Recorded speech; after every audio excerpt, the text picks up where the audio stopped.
Hello, welcome to advance dental clinic. I am doctor Neha Agarwal और आज हम एक केस शेयर करने वाले हैं। She is a young female जो कि कंप्लेन लेके आई थी कि इनके आगे के सारे दांत घिस गए हैं। क्योंकि एक प्रोफेशनल है, इनके काम में इनको बहुत सारे लोगों से मिलना होता है एंड बात करनी होती है, तो ये बहुत अंडर कॉन्फिडेंट फील करती थी। तो she came and she wanted कि इनके आगे के सारे दांतों को हम कुछ वीडियोस लगा के बायोपीएस करके ब्यूटिफाई कर दे, कॉस्मेटिक ट्रीटमेंट चाहती थी बेसिकली। लेकिन जब मैंने देखा इनके सिर्फ फ्रंट वाले दांत ही नहीं, पीछे के भी सारे दांत डैमेज थे एंड फ्रंट वाले दांतों की हाइट चली गई थी एंड वो दांत घिस रहे थे। तो पहले हम लोगों को एक रीजन चाहिए था कि ये क्यों हो रहा है। जब हमने उनकी बहुत डिटेल हिस्ट्री ली तो पता चला कि वो पहले बहुत हार्ड ब्रश करती थी to keep her teeth clean. जब मैंने और एग्जामिनेशन किया तो देखा कि इनके पीछे के भी सारे दांतों में ना गड्ढे हुए थे, पीछे के भी सारे दांत वॉर्न आउट थे। तो सिर्फ आगे से इन दांतों को मैं सुंदर कर देती तो उससे उनका कोई पर्पस सॉल्व नहीं होता, पीछे वाले दांत घिसते ही रहते, बाइट कोलैप्स हो रही थी, बाइट दाने दांत छोटे होते जा रहे थे और हमें उनको भी रोकना बहुत ज्यादा जरूरी था। यहाँ पे सारे दांतों में गड्ढे और यहाँ से फ्लैटन होना शुरू हो रहे थे सारे दांत। मैंने उनको बोला कि इंस्टेड ऑफ गोइंग फॉर सिर्फ फ्रंट का स्माइल मेकओवर, हमें आपके पूरे दांतों को, पिक्चर को एज अ होल देखना चाहिए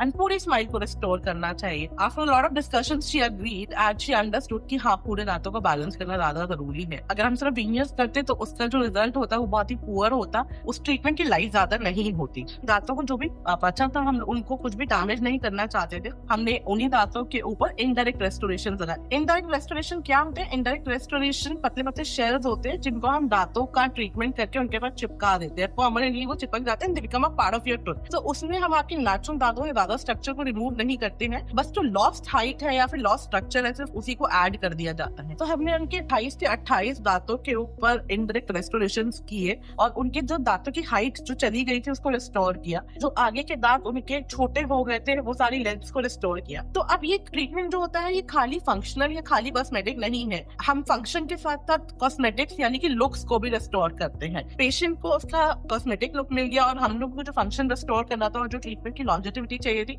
हमें वो मिल गई। तो नाउ लुक एट इट कि उनके पूरे दांतों के ऊपर रेस्टोरेशन है and all these restorations look very natural. ऐसा नहीं लगता है कि कुछ दांतों के ऊपर फेक लगा हुआ है। जो कलर है और शेप्स है वो पेशेंट के साथ काफी कोऑर्डिनेशन के साथ उनके फेस की स्टडी करके, उनके लिप्स की स्टडी करके एंड कॉम्प्लेक्शंस को देख के डिसाइड करा जाता है। तो अगर हम इधर देखें तो 28 के 28 दांतों के ऊपर से कवरेज है लेकिन नीचे से उनके अपने दांत है। तो हमने सिर्फ लॉस्ट स्ट्रक्चर जो कि स्ट्रक्चर चला गया था उसी को रिस्टोर किया है और एक बैलेंस्ड लुक दी है। इसके बाद में हम पेशेंट को हर 6 महीने में बुलाते रहते कि एक चेकअप के लिए आओ एंड वी कीप चेकिंग की कुछ खराब तो नहीं हो रहा है या कहीं से हमें कुछ ठीक करने की जरूरत तो नहीं है। पेशेंट इज स्टेबल, पेशेंट को कोई सिम्टम्स तो नहीं आ रहे हैं and look at the final smile.